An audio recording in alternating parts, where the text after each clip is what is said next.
welcome to the inaugural episode of Freedom Matters. Freedom Matters is a quarterly update on current and emerging threats to religious freedom. My name's Michael Stead. I'm the Anglican Bishop of South Sydney and the diocesan spokesperson on religious freedom. I'm also the chair of Freedom for Faith. I'm joined today by Monica Dumit. Monica Dumit is the Director of Public Affairs and Engagement of the Catholic Archdiocese of Sydney and a fellow board member of Freedom for Faith. Monica, thank you for being with us. So excited to be here. Now, Monica, we've been working together for 8 or 9 years. I was trying to work it out today. We've been working particularly in this area of religious freedom. What have you noticed has changed over that time? Well, I think our first introduction was around the same-sex marriage plebiscite, and we almost thought that would be a one-stop shop and we'd do that little project together and maybe there would be some resulting religious freedom issues, and we had the indication that they would be all wrapped up about the time same-sex marriage was legalised, and so we'd be done by the end of 2017. It almost seems like they were the good old days for religious freedom when things were a lot more simple. But now it just seems like there are emerging issues at a federal level and in every state or territory as well. So rather than sort of same-sex marriage being the end of the conversation about religious freedom, it was really the beginning, and we've just seen all of these issues pop up all over the place. Yeah. And I guess it's been on a number of different fronts. It hasn't just been around marriage and who can get married in churches. What are some of the issues that have emerged over that time? So, well, there's the life issues, of course. So since that time, you've had nationwide decriminalisation of abortion right up until birth, and those matters relate to religious freedom because we're talking about whether or not doctors can conscientiously object to that. We're talking about whether or not institutions can, arguments about whether or not they should receive public funding if they're objecting, and then in every state, and now the ACT as well, euthanasia has been legalised, and similar debates around then. Can doctors, nurse practitioners opt out? Can institutions opt out? And should they be publicly funded if they are? So each issue also has sub-issues that relate to religious freedom. Then you've got issues around speech, what you can say, what you're not allowed to say, what constitutes hate speech, what constitutes harm. So there's lots and lots going on. Yeah, and there have been a couple of prominent Catholic examples. So in terms of hate speech, Archbishop Porteous in Tasmania, with their laws down there, it's an offence to offend, and he got pinged for that. What about other things to do with Catholic schools? Yeah, well, first, just on the Archbishop Porteous case, back then that was around 2016, 2017, and the conversation around there was that Archbishop Porteous would be taken, or was taken, before the Anti-Discrimination Tribunal, and that's sort of where that case played out. But if you fast forward to now, we're talking about people proposing laws that would make that a criminal offence. And so instead of being dragged before an Anti-Discrimination Tribunal, if that was replayed today, it would be dragged before a criminal court with an impending threat of imprisonment. So yeah, we've gone from hate speech to hate crimes. Exactly right, but for the same activity. And then in terms of Catholic schools, well, there's a prominent case currently happening in Victoria, which has just begun, but will be really exciting, I think, for everyone watching religious freedom issues. So as I understand it, there's a teacher at one of the schools who identifies as non-binary, informed the school a couple of years ago that they identified as non-binary, kept on staff, same duties, everything like that, but has recently insisted on their preferred pronouns being used. So wanted to be called they, them, rather than he, him. And that's where the rubber starts to hit the road, because what you're doing is you're requiring people at a Catholic school, staff and students, to be saying something that is inconsistent with Catholic anthropology.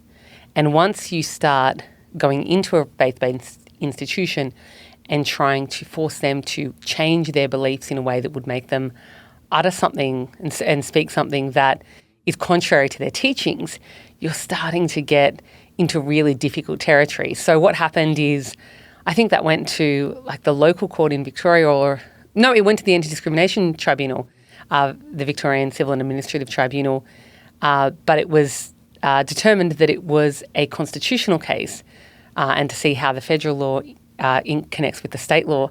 And so they're back, I think, to the local court or the county court at first instance, but this could end up all the way in the High Court to see whether or not someone can walk into a faith-based institution, still get their employment, still have all the same duties, all the same treatment, but are they allowed to force staff and students to say something that they don't believe? So it's going to be really interesting, I think, for religious freedom. Absolutely. It goes to the very heart of what it is to be a religious institution. If you can't say, we actually want to uphold the religious institution of this body because of anti-discrimination law, at what point does it cease to be a Catholic school or a Christian school or a Muslim school for that matter?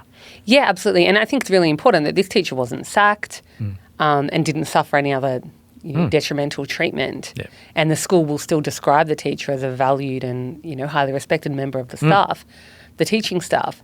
But is that enough, or do you require the school to conform to your own self-identity and your own self-belief? And so I'm not sure the activists on that side have picked the right plaintiff, they've picked the right case. I don't think it's as sympathetic as maybe someone who got sacked or, a student who was being discriminated against. So it'll be really interesting. We'll watch that one. So we've now got things emerging on all these different fronts. So you've got the rights of religious institutions to employ staff who support the ethos, or at least to not have to change their own practice in order to accommodate staff. You've got issues to do with hate speech. You've got issues around conscientious objection and all of that.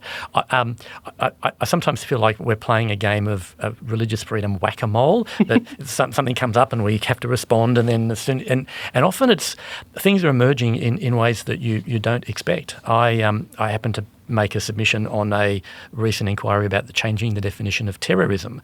And I just happened to go and have a look to see whether our submission was online, and saw that there was a submission from Equality Australia. And I thought, I was surprised to see that they'd made a submission, but then I read into their submission and they were saying that the definition of ideology needed to be clarified. In order for a terrorist act, there has to be an ideology as part of the terrorist motive, and they were saying that needs to be made very clear, that having an anti-LGBTIQ views, that was an ideology, a terrorist ideology, and furthermore that the definition of harm needed to be extended to include psychological harm, significant psychological harm. And I thought, why are they arguing this? And I read into the cases, the things that they were citing, and they were saying it's because of the rise of extremist, their language, transphobia amongst Christian and other far right groups. And so we are very much in the target. They want us, that Christians who are opposed to a progressive trans ideology, they want to label that as terrorism. And you think, wow, what's going on here? Yeah, exactly right. And this idea that if you disagree, that's hateful. That's hateful. And right. And, it's funny because when you talk about, the Christian attitude to things like this, why do we disagree with the trans ideology? Because we love the person and we want what's best for them, and we don't believe this to be in their best interests because it's against truth, and it often comes with a lot of medical interventions that are harmful to them, and so you want to save them from harm, and all of a sudden that's labelled not as loving and protective, but as harmful and hateful and potentially criminal. So it's an extraordinary twist of events. Yeah, I like the analogy of whack-a-mole. The other thing is sort of, because even if you hit sort of the hate speech on the head here, whatever this review is, I think that was a New South Wales one you were talking about, but then there's a federal one happening over here, or this state, or everything. So the same issues can pop up at the same time in several different jurisdictions as well, all with their own slight nuances, which makes it more difficult. I think that's also why I think the collaboration amongst the faith communities is really important, which is one of the positive things we've seen out of the last 10 years. Catholic-Anglican relations have never been as good as this in our history. It's extraordinary. We have something to thank God for. But I think I remember last year, I have a habit of checking the inquiry websites, the parliamentary ones, sort of some of the government, like the Department of Communities and Justice and other websites like that, on a fortnightly basis, just to check if there were any inquiries or reviews happening that we might have missed. And I'd been a bit slack and hadn't checked it for a couple of fortnights, and then popped up and realised we were a month into a surrogacy review that none of us had known about. And then, but that's the gift of that is then I got on the emails and let everybody else know. And so all of a sudden, everyone else is alert because you can't do it on your own. There's too much of it to keep track of. So one of the real graces is us working together. So we all hopefully with our eyes on little bits and pieces can be vigilant across the whole. Now, for today's talk, I wanted to focus on three areas in particular. There is a document that's going to accompany this video, which has kind of got a threat register of all the things which are currently running. And so I encourage people to find that, download it, have a look at that document. But there were three things in particular that we wanted to focus on today: conversion practices, the voluntary assisted dying, and some current amendments which are before the New South Wales Parliament, and then the New South Wales Human Rights Bill that's been recently introduced by the Greens. Yep. Do you want to chat about some of those things? Absolutely. All right. Shall we dig into conversion practices? Let me see if I can give the 1 minute update of where I think things are up to, and then we can chat about what's next. Mm-hmm. Conversion practices, the Act came into force on the 5th of April of this year. The body that's responsible for implementing the complaints process for that Act is Anti-Discrimination New South Wales, and they put information up on their website about how they were going to interpret the Act. Faith communities were concerned, alarmed is probably a better word, at this because it wasn't consistent with what we'd been told and we'd been promised. So prior to the last election, the now Premier made the promise, and I'll quote him exactly, that an individual of their own consent seeking guidance through prayer would not be banned. And so we were fairly confident that if an individual comes to us and says, look, I need help, I want to follow what the Bible says about sexuality or gender or whatever, that we would be able to explain from the Bible and pray with that person. And we were assured, yep, absolutely, this is not the target of kind of normal Christian teaching. It's the extreme conversion practices that is the target of the legislation. But the AD New South Wales advice was, in certain circumstances, an individual asking for help would be banned if it's a conversion practice. And there's been a lot of backwards and forwards. We went to AD New South Wales, clarified exactly what they were saying, confirmed, yep, they were definitely saying some forms of prayer at a person's request would be banned. We confirmed it most recently with the Attorney General. He's written back and said, yes, the AD New South Wales advice is consistent with the Act. And so now we've got this situation where it's very clear that the Attorney General's Department and the body that's responsible for it are saying one thing which is not consistent with what the Premier has said. In effect, they are saying something is only not banned if it's not a conversion practice, which is kind of self-evident. If it's not a conversion practice, then it wouldn't have been banned in the first place. So we're now in the situation where, and we put this specific example to AD New South Wales, if a person praying with the same-sex attracted person at their request, that he or she would only act on their sexual desires consistent with the teaching of the Bible, would they accept a complaint from that person down the track who subsequently changed their mind and said, look, I now see that was a conversion practice? They've indicated that they would accept that complaint. Where do you think that leaves us as faith communities? I would hate for this to actually restrict pastoral ministry. I don't think it's the place of the state to tell an individual that their sexual identity is more important than their religious identity, that somehow their sexual identity should be protected and their religious identity should be punished. I think that that's a very dangerous territory to get into.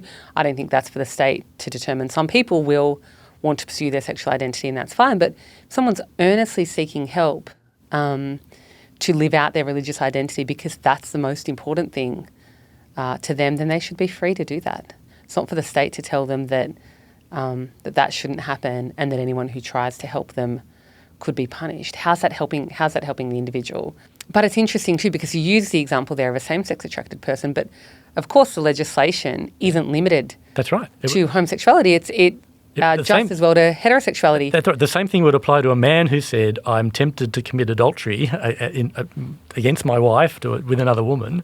It would be the same exactly the same issue. We would be telling them to suppress that sexual desire, presumably. Exactly right. You stay faithful to your marriage vows. Suddenly one of the 10 Commandments has become a crime. Absolutely. Telling somebody, thou shalt not commit adultery. Yeah, and it's, look, even in outside of a religious context, right? If you go to your friend and you say, hey, I'm really tempted to cheat on my wife, what do you reckon? And they say to you, hey, mate, like, that's a really bad idea and I wouldn't do that. That friend also, it's not only in a religious context, anybody can be liable for a conversion practice. Yeah. If it's defined as broadly as AD New South Wales is defining it, that telling somebody not to act on a sexual desire, we are in massive overreach. Telling young adults to save sexual activity until marriage, which has been Christian teaching for millennia. Forever. Forever. Again, conversion practice. So I know it sounds like we're taking it to the absurd, but this is actually the legislation is the absurd thing. The legislation is the absurd, and it's a logical extension of how AD New South Wales is interpreting that specific example. Yeah.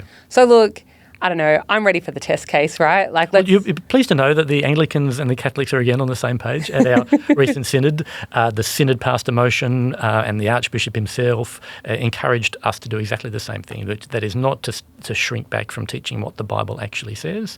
And if there are consequences, that the Archbishop has said he'll stand with us. And not only within a faith community, but amongst faith communities as well. Which I think is really important. So maybe the first conversion therapy case will be against an Anglican, maybe it'll be against a Catholic, maybe it'll be against somebody else. But I think us all standing together is really important as well. Yeah, I agree. Let me take us on to the second thing we wanted to focus on, which is voluntary assisted dying. Now, your turn to do the quick update. Where are we up to with that? Okay, so in New South Wales, here where we are, the law requires that faith-based aged care facilities allow euthanasia to happen on site. So they might not have to provide it, but they have to allow somebody to come on and they have to facilitate somebody else coming on and doing it. That's not a requirement in Victoria. It's not a requirement in Tasmania. It's not a requirement in WA. Even Victoria doesn't require faith-based aged care facilities to allow VAD on site, but New South Wales does. We have a bill before the upper house at the moment. So Susan Carter put up a bill basically to give faith-based aged care facilities the same options as a hospital has, which is you can transfer the patient out or you can facilitate it on site. But that choice belongs to the facility and not to the individual. And there's been a lot of argument, oh, well, no, this is somebody's home. You can't force them to transfer out. And they're setting it up as institution versus individual. But a faith-based aged care facility is often a group of people who are together who want to live out their final days in a particular way.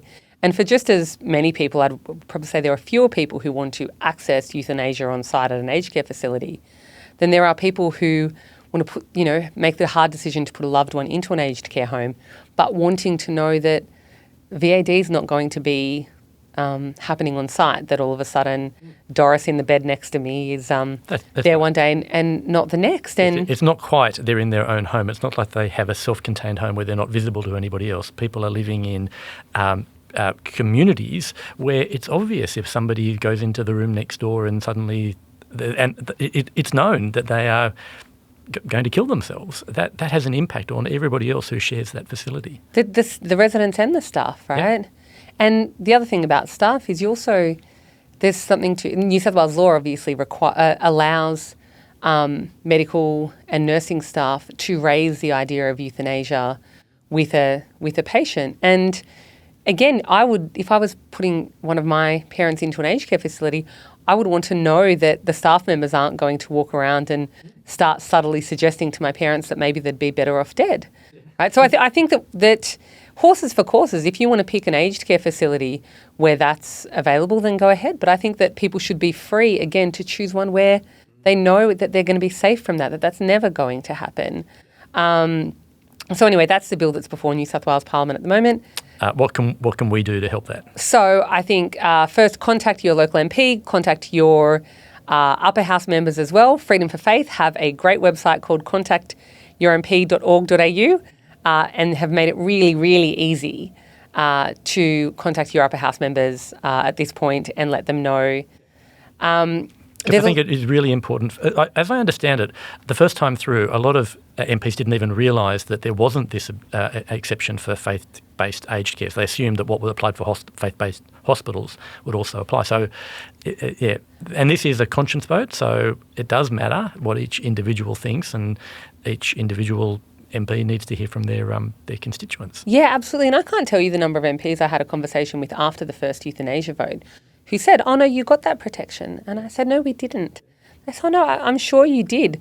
And you say, or they'll be quite frank and say, it was 3:00 in the morning when we were debating these amendments. We had no idea what we were voting on. I had one MP say to me, you just look around and see if you can find someone who you think knows what they're doing and you follow what they're doing. Come on, like we deserve better than that. Democracy at its best. Exactly right. We always make good decisions at 3 a.m. in the morning, don't we? Some of us do. Yeah.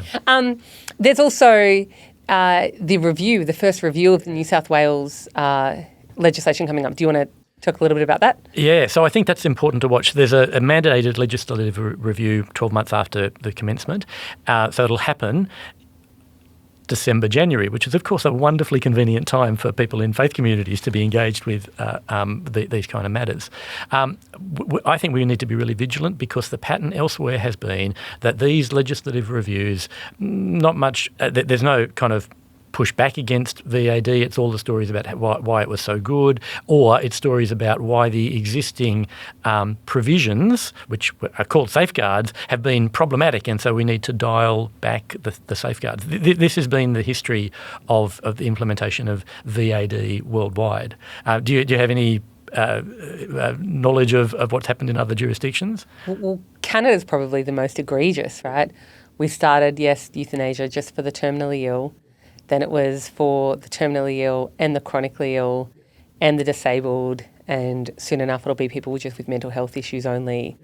And so the expansion.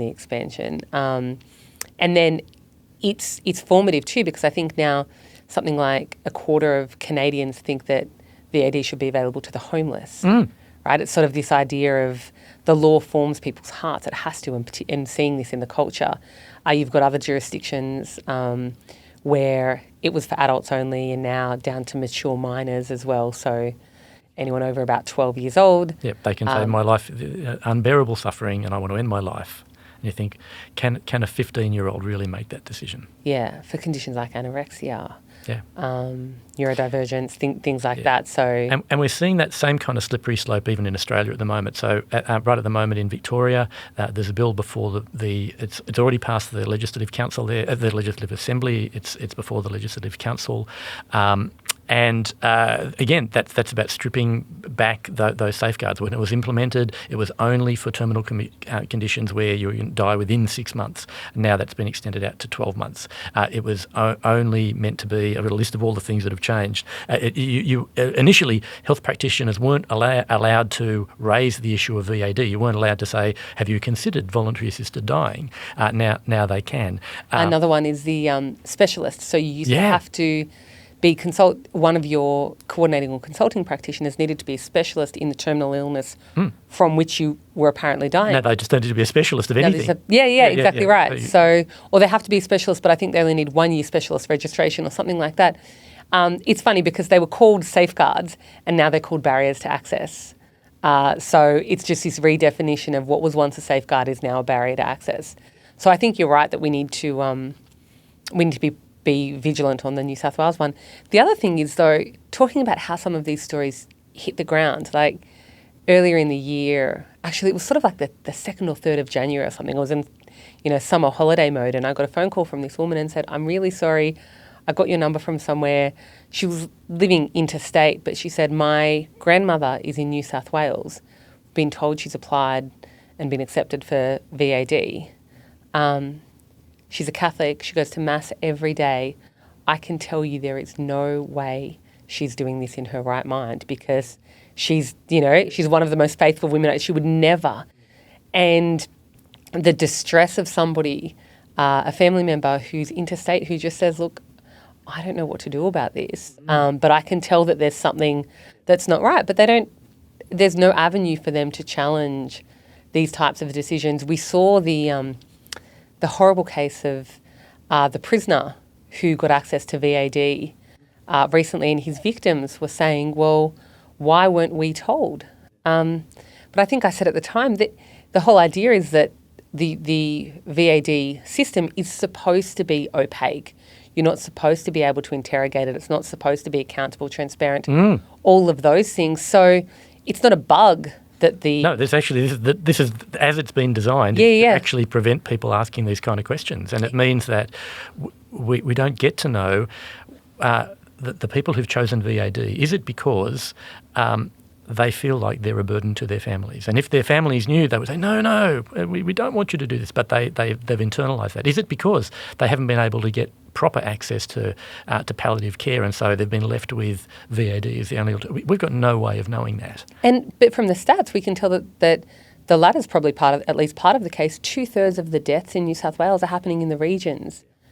Do you think that's because people in the regions are more focused on VAD, or do you think maybe the healthcare in the regions is problematic and they need some help, but we're told not to ask questions on this? So I think in part of the review, we also not only need to be pushing for more safeguards, but also for more information. And if this is good, if this is something really good for society and working well, then there should be nothing to fear about giving the public more information. Absolutely. So watch this space, a legislative review, December, January, right in the time when everybody else is on holidays. Okay, we should move on to the final topic for today, and that's the Greens Human Rights Bill 2025.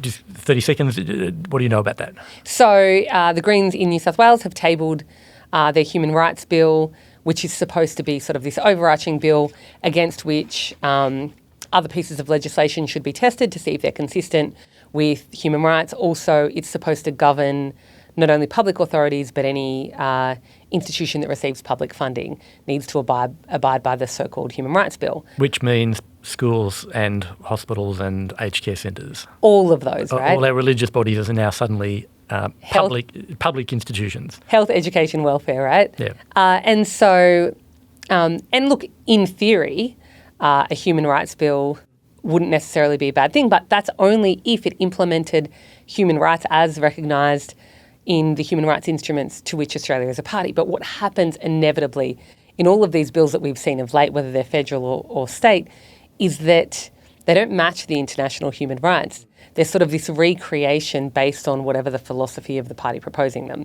The Greens one, I think, opens with human rights begin from the moment a person is born, which immediately says the right to life of the unborn is just completely scrapped.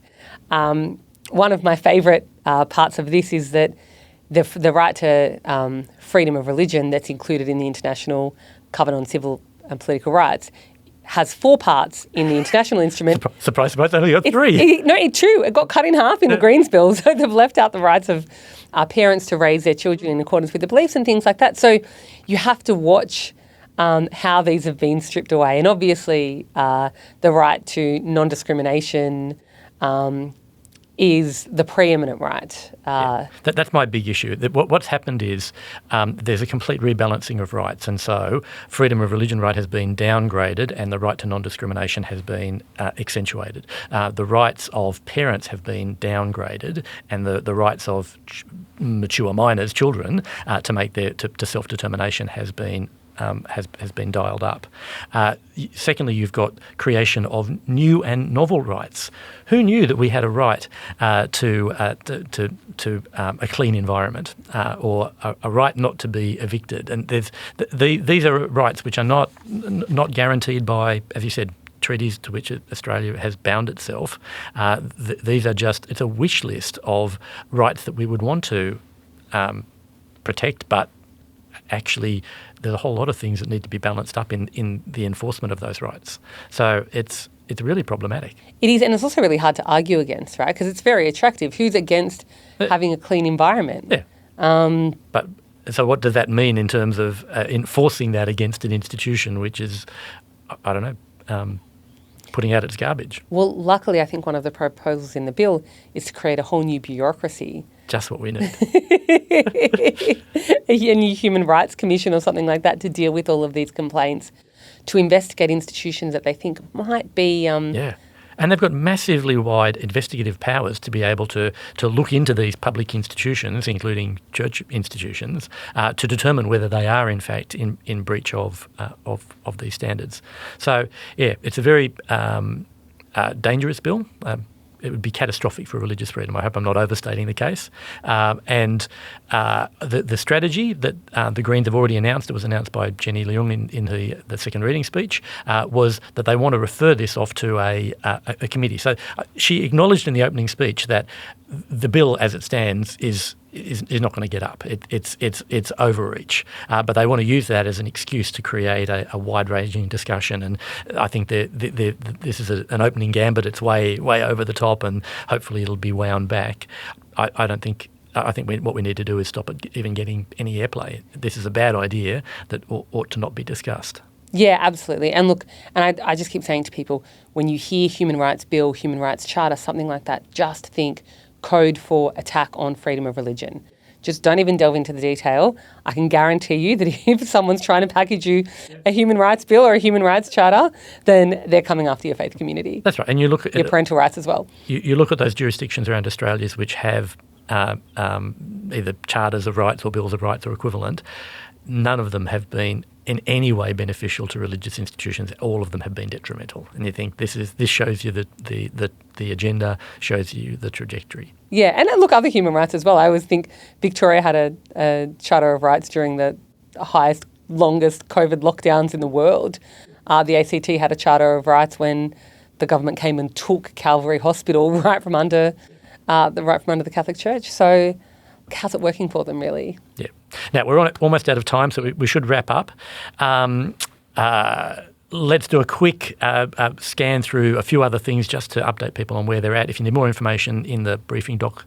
Religious discrimination bill, federally, the short answer is that's stalled at the moment because the government has tied a religious discrimination bill to changes to the Sex Discrimination Act. There's no logical reason why that has to happen, and notwithstanding the fact that the Islamophobia envoy, the anti-Semitism envoy have both said we should have a religious discrimination bill. It just seems to be off everybody's agenda. I think it should be on the agenda, but I think it's stalled at the moment. And they also want bipartisan support, and it just doesn't seem like that's going to get anywhere either. I think we're better off without a religious discrimination bill, but we can have that conversation on another podcast. Yep. What's happening with the New South Wales Law Reform Commission inquiry into the Anti-Discrimination Act? Okay, so we've had the first consultation paper and round of submissions. I think the submissions were due in August or something like that. Yeah. And then there's going to be but that was on the substantive provisions of the Anti-Discrimination Act. There's another consultation paper due out that's going to talk about all of the complaints handling processes and things like that. So there's the first consultation paper was sort of close to 300 pages, I think. We're looking forward to another one of those. It'll probably drop just before Christmas. Bishop Michael and you and I will be somewhere ploughing through that. They'll take submissions on that as well. And by the time those submissions go through, another lot of roundtables and things like that before a final report is produced. My expectation is we're not going to see anything sort of before the middle of next year in terms of recommendations. We'll be well into an election year then, and I think everybody's learned that you don't talk about discrimination laws during an election year. So I think that's a process that's sort of a watching brief, but I wouldn't think that we're going to see anything during this parliamentary term. Yep.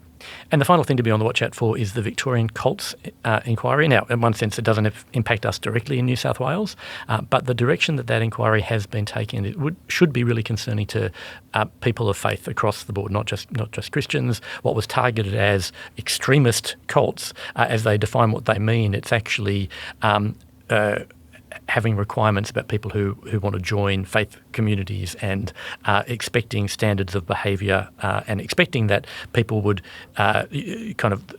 what they're against is the bait and switch, that people start in a faith community and then they're told, okay, well, you need to continue to reform and change your behaviour, and thinking, actually, that sounds like a pretty good description of what it is to be part of a Christian community, that constant process. Though all these descriptions of what it is to be a cult, you can see them very easily applying to mainstream religious practice across the board, Christian or otherwise. So watch this space.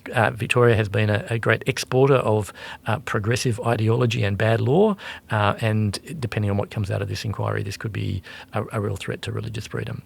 Now, Monica, we are out of time. Thank you so much for your time this afternoon. It's been fun. We should do it again sometime. And as I said before, if people want to follow up any of this, the briefing doc has extensive notes. Please be informed. Please act. The briefing doc has links to various things that you can do to address these issues.